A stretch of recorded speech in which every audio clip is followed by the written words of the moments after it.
Bloomberg Audio Studios. Podcasts, radio, news. Hello, and welcome to the Money Stuff Podcast, your weekly podcast where we talk about stuff related to money. I'm Matt Levine, and I write the Money Stuff column for Bloomberg Opinion. And I'm Katie Greifeld, a reporter for Bloomberg News and an anchor for Bloomberg Television. Katie, you know what my main career aspiration is? Tell me. It's to lose $1 billion.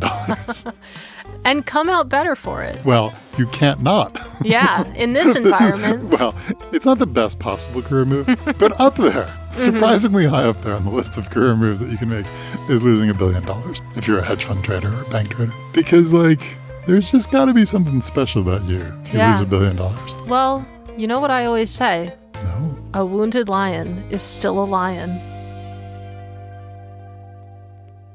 So Bloomberg's Nishant Kumar has a great story about how hedge fund traders who lose money are in high demand and hopping among multi-strategy hedge funds. And it does feature a quote from a hedge fund recruiter named Jason Kennedy, who says, "Even a wounded lion is still a lion. And the lion isn't mortally wounded. He will heal.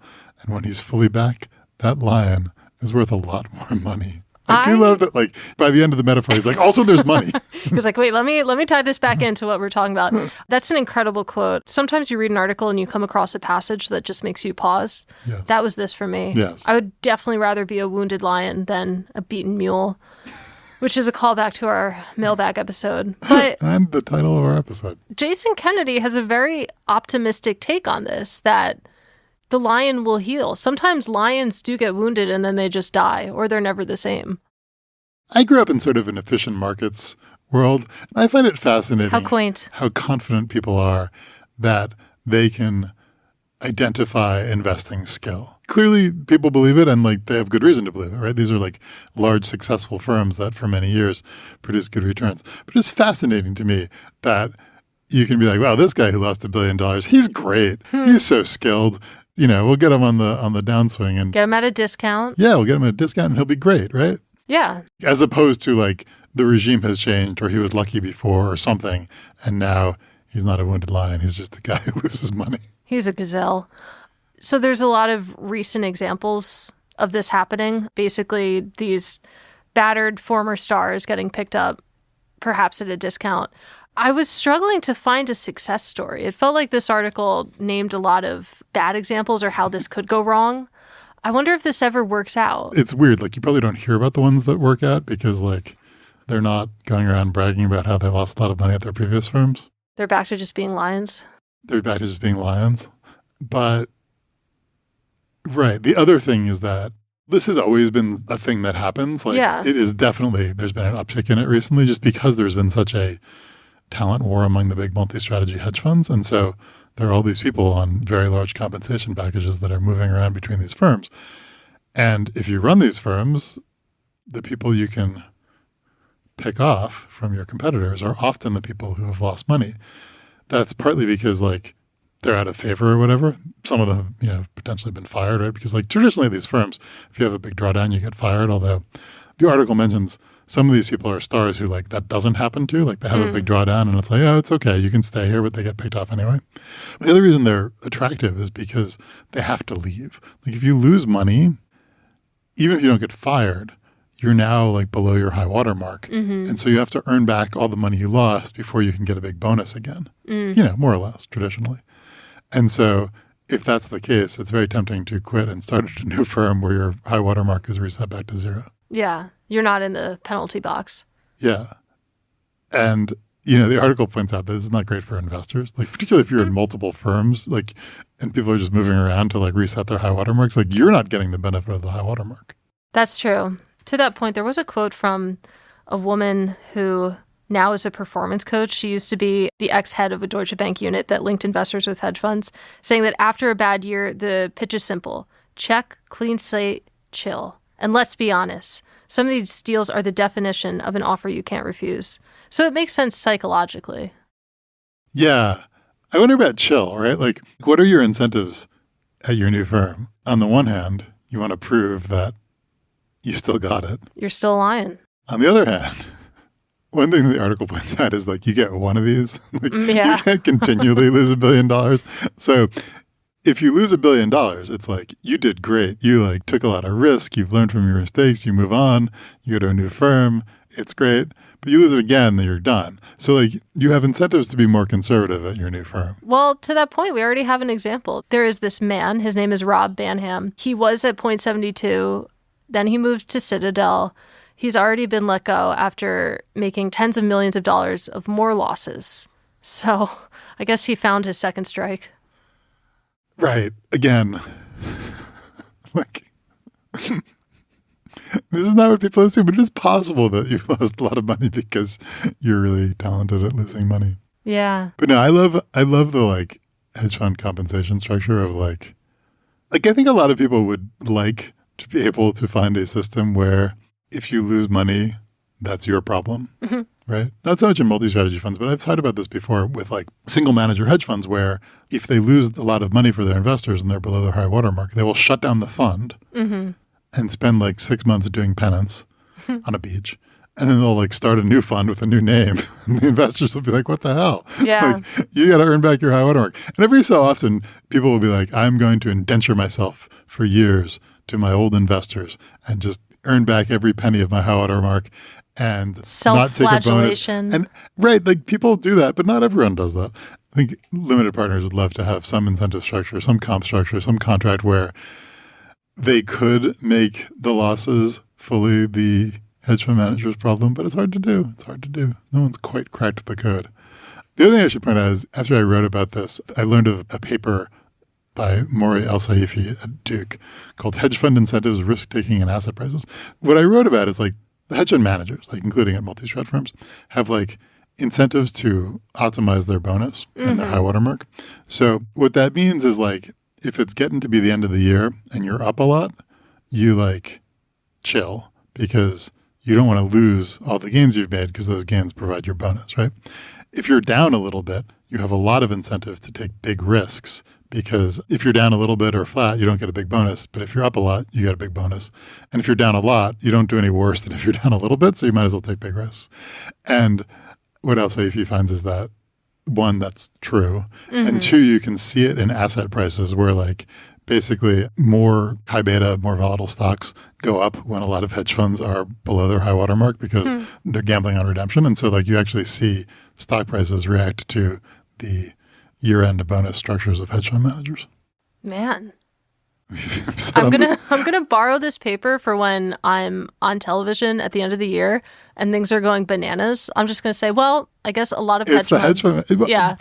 Anything that happens in the year is like probably someone like optimizing their bonus. I use it all the time. Month end, quarter end. It's like, well, looks like things are just weird today. Can't explain this tick in this stock, but right.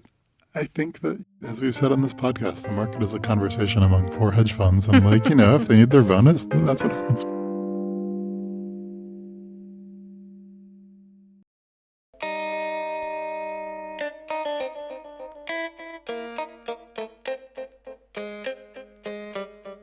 It is time to talk about Elon Musk. It's been, what, days, at least a week. At least a single week.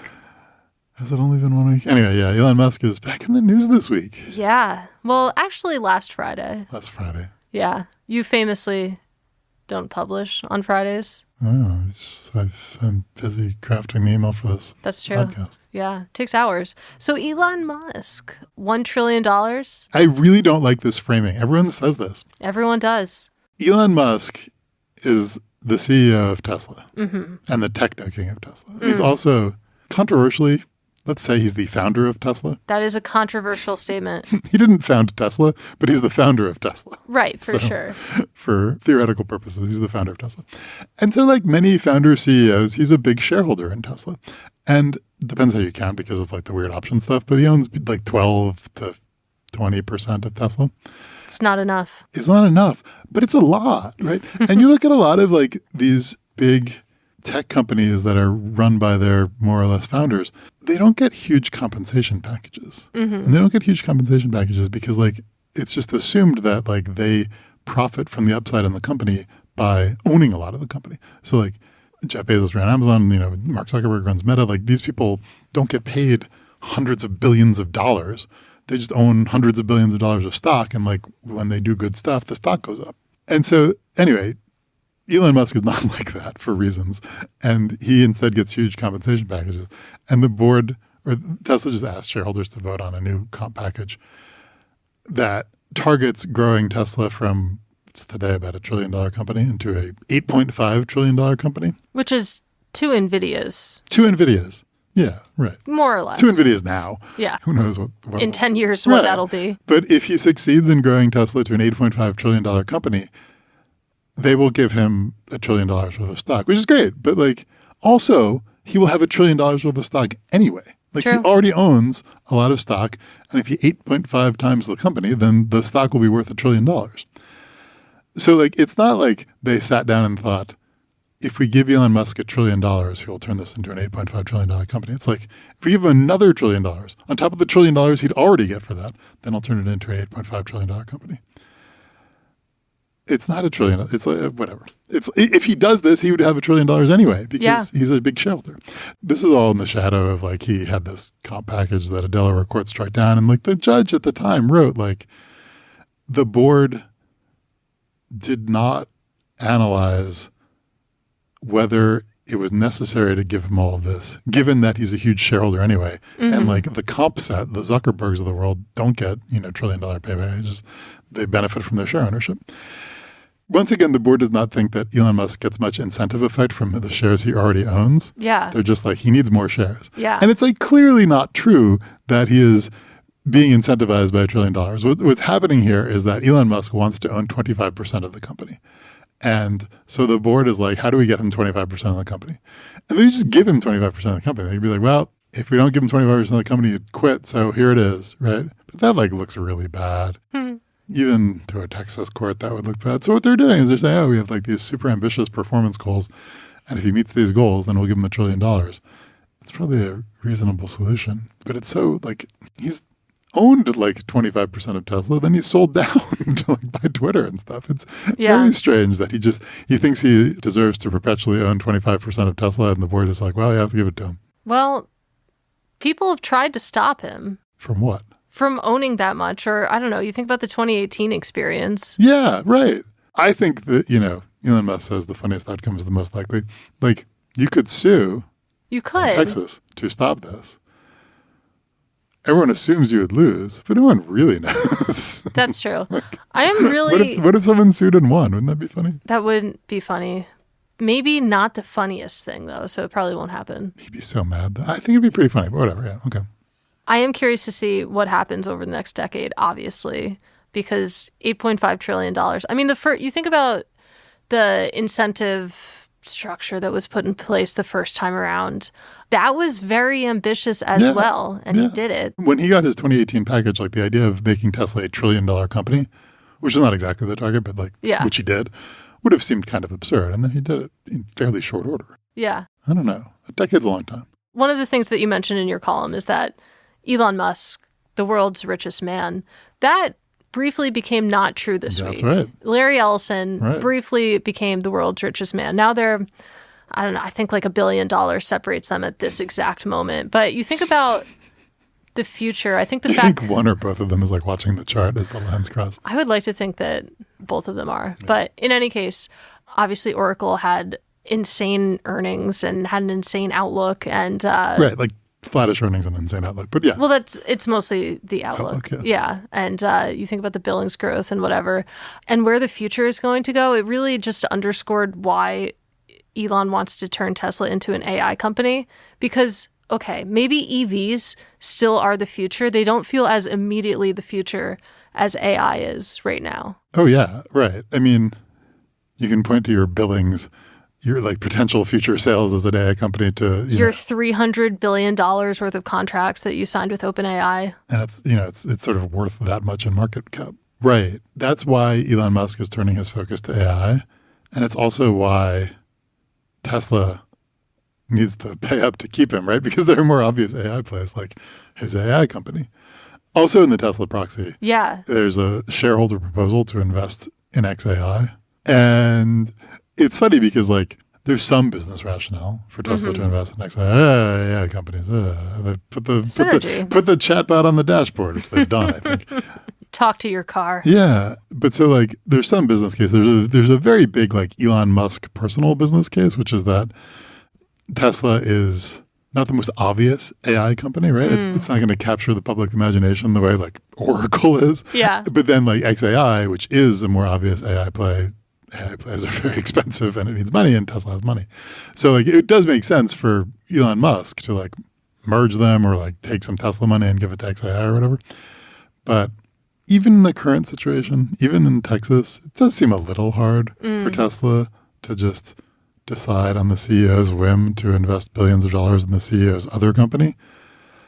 But if the shareholders ask for it, that's true. And it's funny because like someone tweeted about it and Elon Musk was like, it's not up to me. The shareholders have to ask for it. And so like some shareholder duly like went and proposed it. Elon, I'll do it. Exactly.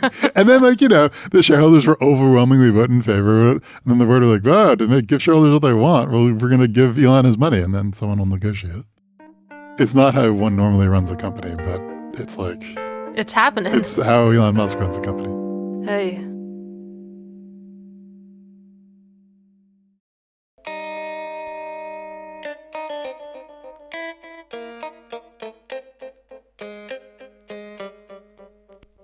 All right. Eric Adams.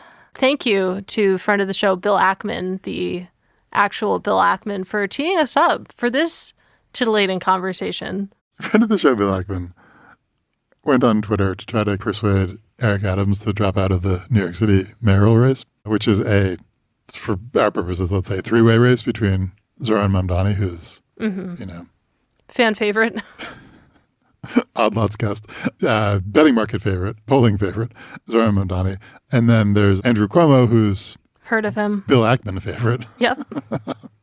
And then there's Eric Adams, who's the current mayor and seems to have no shot. But so like a prediction market, the Polymarket has Zohran at like 80% odds, Cuomo at like 18%, and then like, Adams like 1 or 2% or something like that. Mm-hmm. And so Bill Ackman went on Twitter to be like, Eric Adams drop out, because Mamdani seems to have a plurality. And so like if everyone else drops out, then like maybe Cuomo consolidates enough support to win. And so if Eric Adams drops out, that like really materially improves Cuomo's chances. Mm-hmm. And so Ackman went on Twitter to be like, Eric Adams drop out. But he also said, and to fund your future, you could place a large bet on Andrew Cuomo and then announce your withdrawal from the race. There is no insider trading on Polymarket. What a crazy thing to say. I mean, God bless. He's not even wrong. He's wrong in the sense that he says you could place a large bet on Andrew Cuomo. I don't think that's true. Like, I don't think the liquidity in these markets is enough for like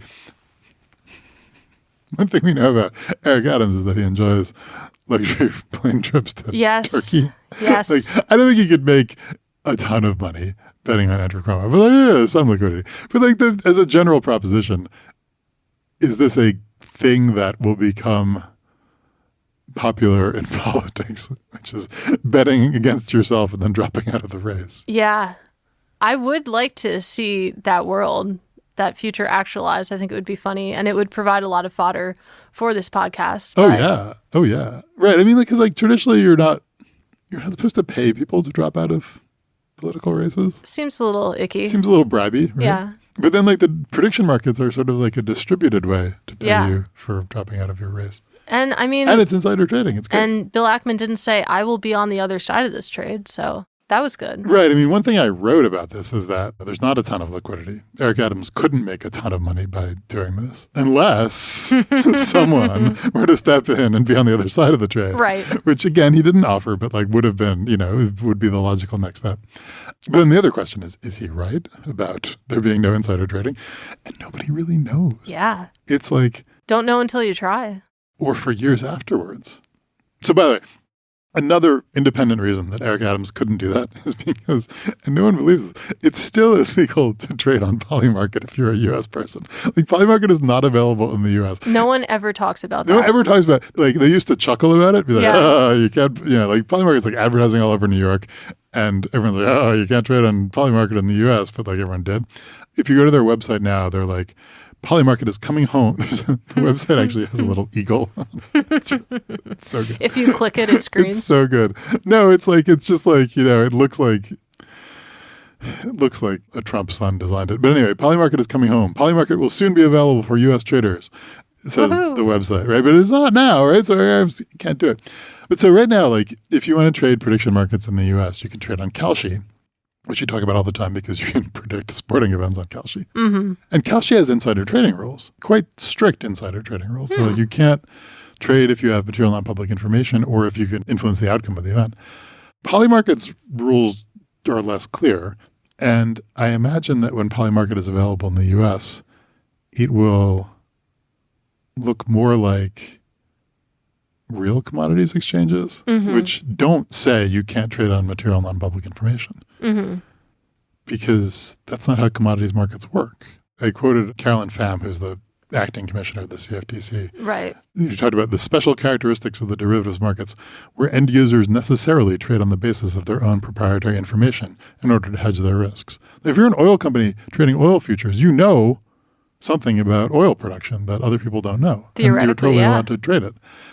So in U.S. regulated commodities markets, you're not allowed to trade with misappropriated information. So if you work at an oil company and you trade for your personal account based on the oil company's production plans, that's probably insider trading. Like that's probably not allowed because you're misappropriating that information. You have some duty to keep that confidential. Right.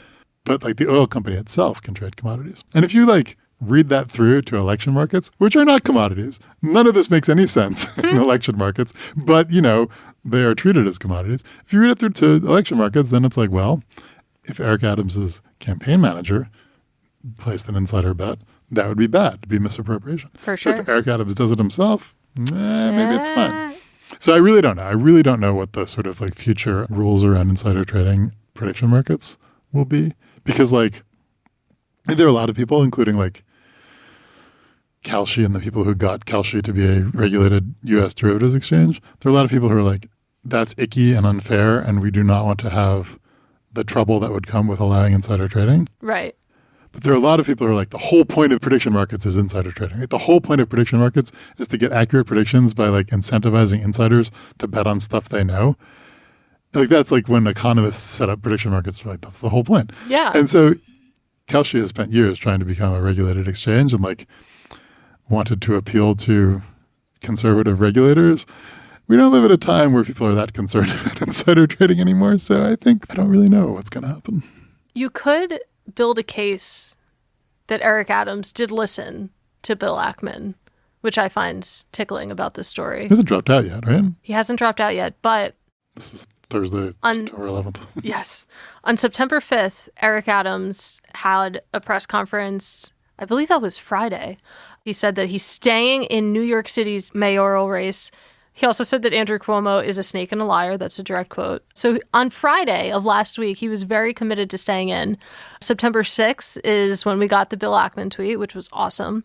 And then today, on Thursday, the 11th of September, Bloomberg News reported that New York City Mayor Eric Adams did tell a group of civic and business leaders that he's conducting his own polling to decide the future of his re-election campaign. This is according to people who attended the meeting. So he's at least thinking about it. He's still in it. He's not going to make any money on it. Like that's like...